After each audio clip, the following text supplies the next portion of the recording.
వరంగల్ ఆటోనగర్లోని ఓ servicing సెంటర్లో విద్యుత్ shock తగిలి ఇద్దరు కూలీలకు తీవ్ర గాయాలైన ఘటన వరంగల్ నగరంలో కలకలం రేపింది. అనంతరం సిఐ తుమ్మగోపి మాట్లాడుతూ కరీమాబాద్కు చెందిన శేఖర్ లారీ సర్వీసింగ్ చేస్తున్న క్రమంలో విద్యుత్ హైటెన్షన్ వైర్ తగిలి తీవ్ర గాయాలు అవ్వడంతో పరిస్థితి విషమంగా ఉండడంతో స్థానికులు ఎంజీఎం ఆసుపత్రికి తరలించారు. రోడ్డు పక్కన లారీలు ట్రక్కులు పార్కింగ్ చేస్తే కఠిన చర్యలు తీసుకుంటామని లారీ ట్రక్కు డ్రైవర్లకు యాజమానులకు కౌన్సిలింగ్ ఇచ్చారు.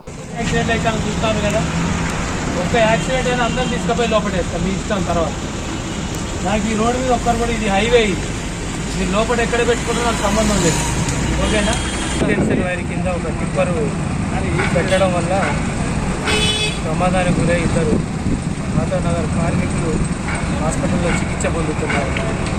దీని విషయంలో ఆటోనగర్ ఉన్నటువంటి యజమానులకు తర్వాత వాళ్ళ వర్కర్స్ అందరికీ కూడా స్ట్రిక్ట్గా చెప్పడం జరిగింది. దయచేసి హైటెన్షన్ వైర్ల కింద కానీ, ఇది పెద్ద హైవే ఉంది, కళ్ళ ముందే మనకు యాక్సిడెంట్ జరుగుతున్నాయి. హైటెన్షన్ వైర్ల కింద కానీ, తర్వాత హైవే పక్కన కానీ వాహనాలు పెట్టడం వల్ల మన ప్రాణాలకు ప్రమాదం ఉందనేది మనకు ప్రస్తుతం కనిపిస్తుంది.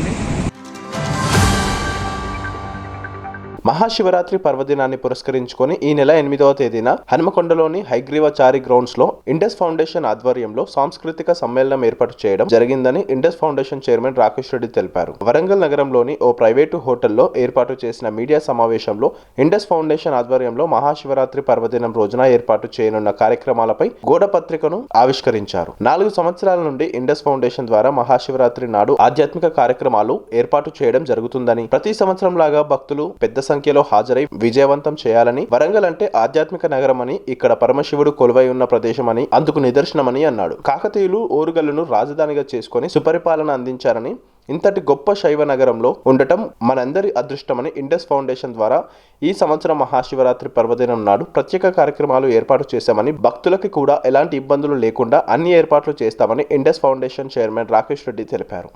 కాకతీయుల కాలంలో పుట్టినటువంటి పేరుని, దాని తర్వాత వందే మాత్రం శ్రీనివాస్ గారి యొక్క అనేక మంది కళాకారులు వారి యొక్క పాటల ద్వారా మనని అలరించనున్నారు. అంతేకాకుండా మన ఓరుగల్లు నగరంలో ఉన్నటువంటి చిన్నారుల యొక్క ప్రతిభ కూడా ఈ సందర్భంగా ప్రతిబింబించే విధంగా ఉండాలి అని చెప్పేసి వాళ్ళకు కూడా మేము ప్రతిసారి ఈ వేదికను పంచుకోమని చెప్పి రిక్వెస్ట్ చేస్తున్నాం. చాలా మంది, వందల మంది వస్తున్నారు. దాంట్లో కొంతమందికి అవకాశం దొరుకుతున్నది.